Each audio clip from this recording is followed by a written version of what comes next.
अभी जो आपने वीडियोस देखा और आगे जो वीडियोस देखेंगे ये बाकी कुछ नहीं है, सब 9 to 6 वाले कॉर्पोरेट वाले हैं। देख सकते हो कितना स्ट्रगल कर रहे हैं। सुबह में 7 बजे घर से निकलते हैं, 9 बजे ऑफिस पहुंचते हैं। 6 बजे का टाइमिंग है, 6:30-7 बजे ऑफिस से निकलते हैं और फिर से 9 बजे घर पे पहुंचते हैं। लगभग 12 से 13 घंटे का ये लोग ट्रैवलिंग करते हैं और काम करते हैं। बहुत मेहनत है यार मुंबई में। लोगों को लगता है मुंबई में कुछ नहीं है, सिर्फ पैसे है।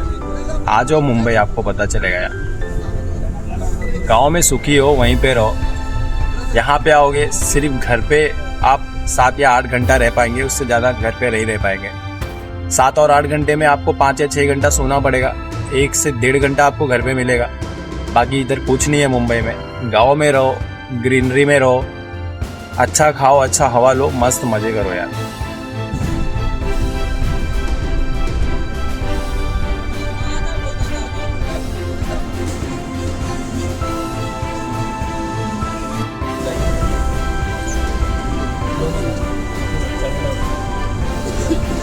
कुछ नहीं रखा हुआ है, बस यहाँ पे सिर्फ 9 to 6 यही जॉब रखा हुआ है, बाकी कुछ नहीं।